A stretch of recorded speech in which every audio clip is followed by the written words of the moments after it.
এখন আমরা যে বিষয়টি নিয়ে আলোচনা করব এটি হচ্ছে ক্যাপাসিটর। ক্যাপাসিটর মূলত দুই ধরনের, একটা হচ্ছে সিরামিক ক্যাপাসিটর, একটা হচ্ছে ইলেকট্রিক ক্যাপাসিটর। তো ইলেকট্রিক ক্যাপাসিটরের মধ্যে যে আমরা এখানে দেখতে পাচ্ছি সিরামিক ক্যাপাসিটরের মধ্যে এখানে যে নীল কালারের যে এখানে একটি ক্যাপাসিটর আছে, এটি হচ্ছে নর্মালের মধ্যে সিরামিক ক্যাপাসিটর আর সিরামিক ক্যাপাসিটর।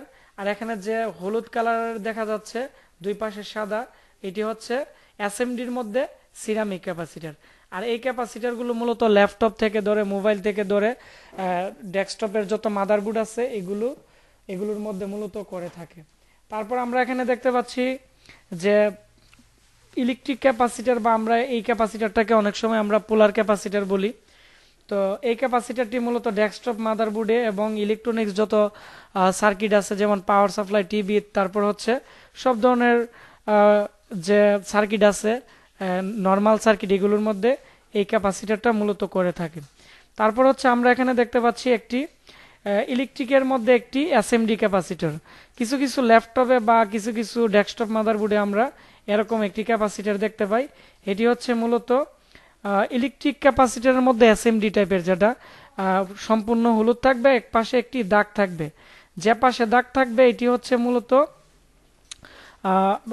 ক্যাপাসিটরের নেগেটিভ, আর ওই পাশটা হচ্ছে পজিটিভ। তো ক্যাপাসিটরের প্লাস মাইনাস আছে। তো প্লাস মাইনাস হচ্ছে আমরা দেখতে পাচ্ছি এখানে ক্যাপাসিটরের যে স্যাম্পল আছে, স্যাম্পলটা মূলত এই ধরনের থাকবে। আর যে পোলার ক্যাপাসিটরটি আছে, পোলার ক্যাপাসিটরের স্যাম্পলটি এরকম থাকবে, এক পাশে প্লাস এক পাশে মাইনাস।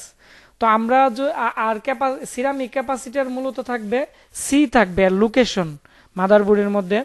আর হচ্ছে পোলার ক্যাপাসিটর থাকবে পিসি পিসি অথবা পি বা ডিসি দিয়ে এরকম একটা 207 বা 107 এরকম মাদারবোর্ডের নিচের মধ্যে কি থাকবে, একটি লেখা থাকবে। এই লেখা দেখলে আমরা কি বুঝতে পারবো এটা হচ্ছে একটা ক্যাপাসিটর। আর ক্যাপাসিটর মূলত আমরা মাল্টিমিটারের ফ্যারাড মোড দিয়ে মাপতে পারি, অথবা কন্টিনিউটিতে রাখার পরে যেহেতু এখানে আমরা দেখতে পাচ্ছি স্যাম্পলের মধ্যেই এক পাশে প্লাস এক পাশে মাইনাস। এখন মাল্টিমিটারের যে পজিটিভ এবং নেগেটিভ ওয়্যার আছে, এটা যদি দুই পাশে যদি বিপ করে, তার মানে কি এর প্লাস মাইনাস একসাথে হয়ে রয়েছে, এটা শর্ট আছে। ঠিক আছে, তো এইভাবে আমরা কি করব, পরীক্ষা করব। যদি শর্ট থাকে এটা চেঞ্জ করতে হবে, কারণ এর এক পাশে আমরা যদি ধরি এখানে 12 ভোল্ট আসছে প্লাসের মধ্যে আর নেগেটিভের মধ্যে মাইনাস, এন্ড 12 ভোল্ট যদি নেগেটিভের সাথে একসাথে হইতে 12 ভোল্ট শর্ট, তাহলে কিন্তু মাদারবোর্ড কাজ করবে না। তো ওই ক্ষেত্রে অবশ্যই আমরা এই বিষয়টা জানা থাকতে হবে। ঠিক আছে, আর আর এখানে ইংলিশে ভালোভাবে লেখা আছে এটি কিভাবে টেস্টিং করতে হবে। ঠিক আছে, এই হচ্ছে মূলত ক্যাপাসিটার কি এবং ক্যাপাসিটার কাজ কি, বা ক্যাপাসিটার কিভাবে টেস্টিং করতে হয়। আর ক্যাপাসিটার মূলত কাজ কি আমরা এটাও একটু আলোচনা করি। ক্যাপাসিটারের মধ্যে একটি প্লাস একটি মাইনাস আছে। সে যে বিদ্যুৎ বা ডিসি ভোল্ট আছে সেইটা কি ফিল্টার করে। কিছু কিছু ক্যাপাসিটার আছে তার মধ্যে কিছু চার্জ জমা রাখে, সে চার্জ করে এবং ডিচার্জ করে, করার পরে ভোল্টেজও ফিল্টার করে, করার পরে কি ভোল্টেজটাকে স্ট্রং করে মজবুত করে। ক্যাপাসিটার ছাড়া কোনো বিদ্যুৎ মানে কোনো ডিসি ভোল্ট কোনোভাবেই মানে কাজ করে না পিওরভাবে।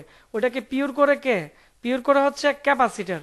ঠিক আছে, আর হচ্ছে মূলত ক্যাপাসিটার ক্যাপাসিটার কিন্তু ফিল্টার করে। ঠিক আছে, আর কোনো জায়গার মধ্যে যেমন র্যাম সেকশন, বিআরএম সেকশন, ল্যাপটপের যত সেকশন আছে, কোনো জায়গার মধ্যে যদি নতুন কোনো একটা ভোল্টেজ তৈরি হয়, তাহলে একটা ক্যাপাসিটার থাকে।